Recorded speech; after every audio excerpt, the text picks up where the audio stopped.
Proportional Response. Book 1, Chapter 10, Part 3. Subdued but still grandstanding.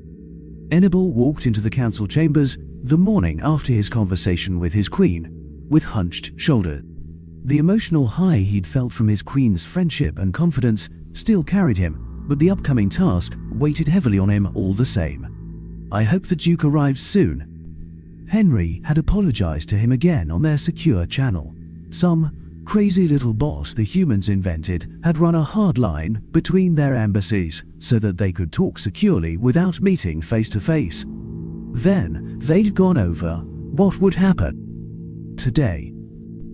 I am glad Henry and I were able to talk last night, though I do miss talking to him in person. Still, he's right. We can't be seen together too much if this is going to work. Something about the conversation has been bothering me though. I just wish I could put my finger on what. He watched the other ambassadors trickle into their seats. Henry, in particular, caught his eye. Something about him seemed off. Understanding hit him like a freighter. Henry is worried. Most wouldn't know it, but I've been around humans enough to know. He took a look around and saw the Arabso and Themiac also cast a few sidelong glances at Henry. Apparently someone has been paying attention to their new embassy guards, at least enough to recognize worry in the species. Just then, Kilintar finally strode out onto the speaker's platform. Something about him is different, something more than that ridiculous piece of jewelry he decided to start wearing last week. He still walks with the same swagger, but something about it is different. It almost feels like the swagger is an act. Yes, that may be it. He doesn't stand quite as straight as he used to. His eyes shift too much, and what used to be a grin is almost a grimace. Wait, that micro-expression when he looked at the Zoltan ambassador. What is going on? Kilintar made it to the podium and began speaking. No call to order, none of his usual grandstanding and relishing his position. He just started a speech. We have been called into an early session because, once again, the humans have decided to break with civility, rational action, tradition, the spirit of the law, and normal procedures of this council. Last night, you were all sent a brief on the situation. To put the matter simply, the Honorable Galshan conglomerate entered into a mining compact with the humans on one of their worlds near human space. As is inevitable when dealing with humans, friction arose. The humble and gracious Kothro took these frictions in stride. They made few protests but were ignored when they did. Then, humans began their bid for power within the League, and the stalwart Kothro could no longer bear to remain in partnership with the humans who threaten us all, particularly when they, a truly peaceful people, realized how much of the fruits of their labors were intended for war. So, last night, they made a last attempt to negotiate with the humans. I will give credit where it is due.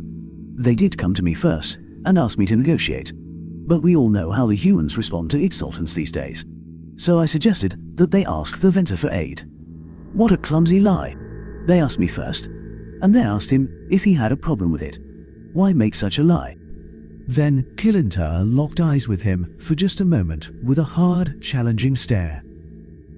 Enable kept his face even and didn't blink. That is why. To test me, see if I would call him out on the lie. He doesn't entirely believe that we intend to remain neutral in this. Kilintar seemed to take his lack of expression as compliance, and continued. The Venter graciously agreed and attempted to mediate with the humans. The noble Kothro sat for hours and pleaded with the humans to end their destructive course towards the rest of the League, and to swear that the fruits of their joint venture would not be used in war. Ha! That prat handed over a list of demands as long as my arm, none of which said anything about how the metals of the mine might be used. When the humans refused, he tried to compromise on many of the points, to bargain and barter them down to something the humans would accept. I know that the Honorable Venter Ambassador proposed many compromises as well. The Corto even volunteered a great deal of their own treasure on some of the points, just to try to maintain peace within the League. Oh, by the grace of Hishia. He made a bunch of mealy-mouthed noises about compromise, but made it clear that he expected humanity to comply with the list, which included enough reparations to the Zoltan and a few races who have fought their mercs to bankrupt nearly any government here. It was all Enable could do to keep his face still as Kilintar continued reading. Yes, reading? Enable blinked in surprise, then composed himself again.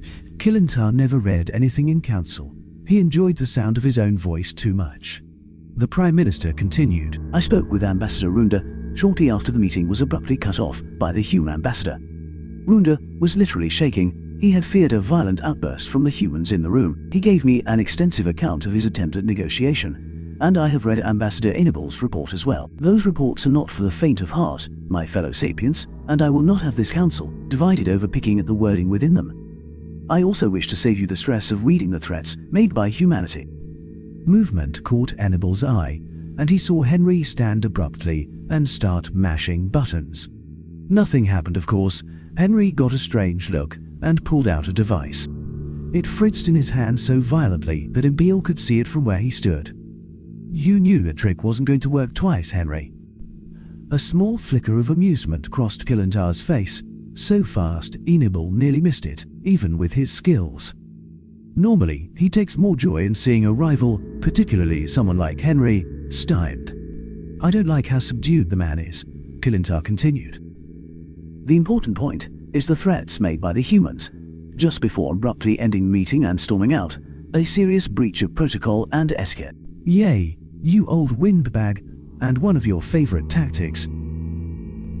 The humans informed, did not negotiate, just informed, Ambassador Runda that they would be retrieving everything they put into the project from the site. Many millions of CSC's worth of equipment and material.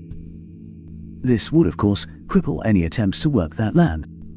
Ambassador Runda attempted to negotiate a way for the humans to leave the material at the site, including generous payments and an agreement to share the profits until the material was paid off with interest, but the humans simply stated that they would be taking their material by force if necessary and stormed out. I am going to have no choice but to refute this. Why is he being so outrageous? Runda offered a pittance, at best, for the equipment, not a fraction of its worth, and flatly informed Henry that humanity would not be allowed to buy the products of the mine at any price. It is unconscionable that any ambassador would take such unilateral action and declare such a naked threat of force without even coming to the council for mediation. I do not say this to impugn our good vendor ambassador. I know the vendor in general, and our good ambassador in particular, have worked, miracle after miracle, in trying to bring the humans to civilized behavior. However, one ambassador is not the council. Threats of war are a thing to be made openly, where others can hear perceived grievances and judge them on their merits, not whispered threats in back rooms. The humans then compounded their heinous offenses by sending military troops, who they mysteriously somehow had stationed nearby to oversee the removal of that equipment and their personnel. That the humans abused the comms network meant for peaceful communication between worlds to send such a diabolical message is a point to be discussed in the future. They landed many battle-ready troops at the mining site, men who sprang from their dropships with weapons pointed at innocent miners, yelling conflicting orders and pushing them to the ground. This sort of violent response to a peaceful notice cannot be tolerated. As Prime Minister, I put the following proposal before this council. The humans will be given an official censure by the council. They will pay for the therapy required by so many peaceful mining men and women who were traumatized by angry humans threatening bloody murder with the guns we have all come to fear. They will pay damages in the amount of the cost of the equipment that they illegally removed from the site, as well as the costs associated with replacing it. They will then pay punitive damages, half to the Runda and half to the League, in the amount of twice the costs mentioned above. This amount may seem steep, my fellows, but I think you will all agree that a strong message must be sent. We may not get so lucky next time if the humans are allowed to run rampant like this. I will now put the proposed sanctions to a vote. Kilintar leaned forward over the podium, and Enable had to work to keep from leaning back. For just a moment, as the lizard's eyes swept the room, the old Kilintar was back, with a gaze that promised dire retribution to any who opposed him. The moment passed. Einbal took a deep breath and waited for the Arabso ambassador to make his move, as Henry had planned. He looked down to Henry and saw the man give a subtle signal. He scratched his nose to the Arabso ambassador. Wait, that isn't the signal to proceed. That was the abort signal. He looked at Henry's face and could see the man was worried. He turned his eyes back to the Arabso ambassador, and his breath caught in his throat as he watched Balud hit the button to signal for attention. He missed the cue. Not good. I know Henry had to have a good reason for aborting. What am I going to do? Balud's request was not recognized, so he began to shout instead. Something about calling for a vote of censure and refusing to allow dissent being against protocol. Other voices joined him, and soon a general shout echoed through the chambers. Killentar made a half-hearted effort to stare them down, but quickly relented with a flick of his wrist, then hit the button on his console. All of the mics in the council chamber went live at once, and all of those shouting voices were suddenly amplified. Enable winced as so many voices exclaimed in surprise and pain, then everyone went silent. That rat bastard! He didn't wince at all. I bet he had earplugs in to start with. Killentar stood there, arms folded, contempt on his face, and seemed to dare anyone to be the first to speak.